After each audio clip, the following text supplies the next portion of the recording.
Good morning, Moab and Castle Valley and all points beyond. Thank you for listening to KZMU at 90.1 and 106.7 on your dial.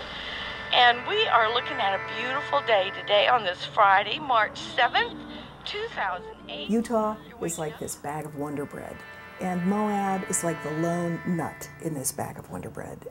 It's also kind of like a lint collector in a dryer. Very interesting people that don't belong in the main body, kind of feel at home out here. There's a very interesting cultural expression that happens out of such a thing. It's very colorful. It's kind of kooky, and we like that a lot. We're lucky. Crank, Z, music, up. It allows people like me just to be a DJ. Anyone could be a DJ.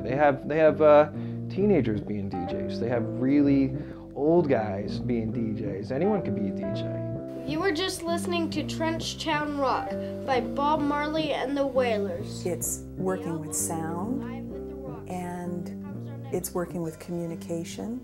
A station like KZMU really allows you to be like almost like an artist, you know, and the radio waves are your canvas. You could do what you want. In some ways, I'm a collage artist as far as a DJ is concerned, because I'm using things that exist out there already that are colors or tones in terms of sound, like something like Bessie Smith, for instance, would be like a wrecking ball to your heart. The first hour is classic heavy metal. It is stuff like Black Sabbath, Iron Maiden. And that's going to be the main ingredient for this blues show. It's going to be Bessie Smith, it's going to be Heartbreak, and then we're going to leaven it a little bit with this sort of yellow color. The second hour is the more bone-crushing, face-melting, brand new stuff. Stuff so inaccessible that most people find it to be just noise. Cookie Monster vocals. Cookie Monster! Cookie! Cookie! Because KZMU is a radio station, I mean, with the internet nowadays, my parents in Germany can listen to me. And I find it fascinating that in a little community like Moab, that there's this possibility of expressing yourself in that way that actually goes beyond the borders of a small town in the middle of Utah. So somebody knows how the game is played, so we're going to go ahead and put them right on the air. And then we'll tell you how it works. Okay, so here we go. Hi. You're on the trading post and you're on the air.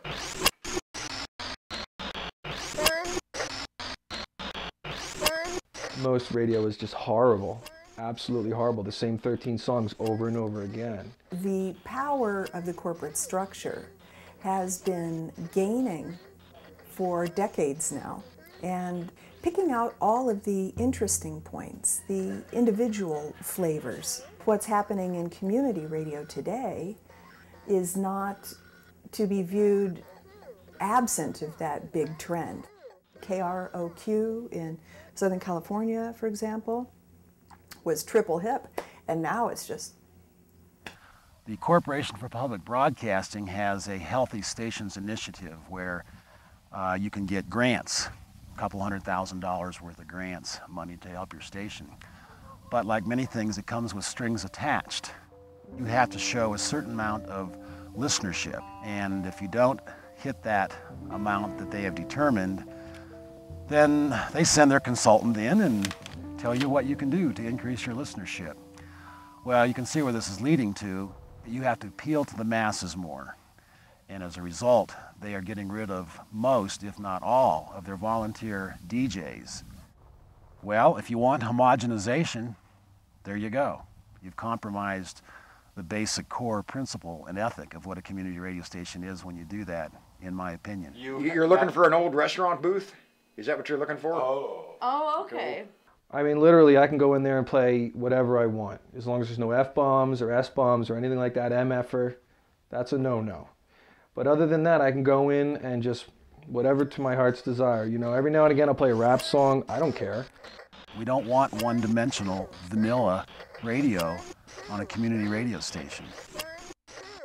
All of the juicy, odd, individual expressions are being knocked out of our culture, and that it is inevitable. Kind of like the Borg. I don't know if you're into Star Trek or not, but the Borg was this big, like, silver rectangle that came onto the starship and said, "Resistance is futile," and it would subsume anything that was working and then just leave you there gaping with no soul, and it would, you know, move forward.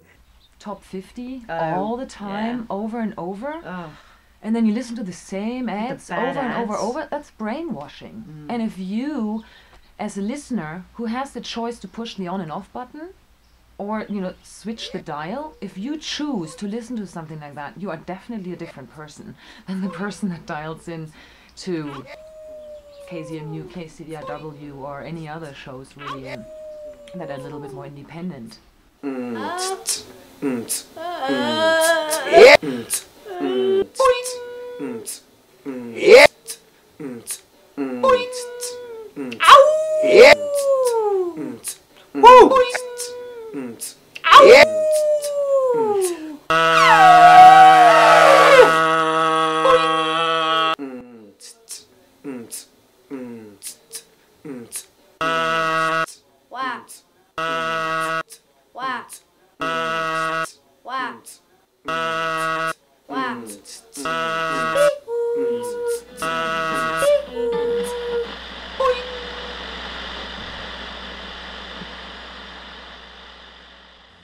It's very powerful. There is risk involved, but we can trust our freedom of expression, and that it's important to not let it be subsumed by the Borg, because the Borg does not know better than us.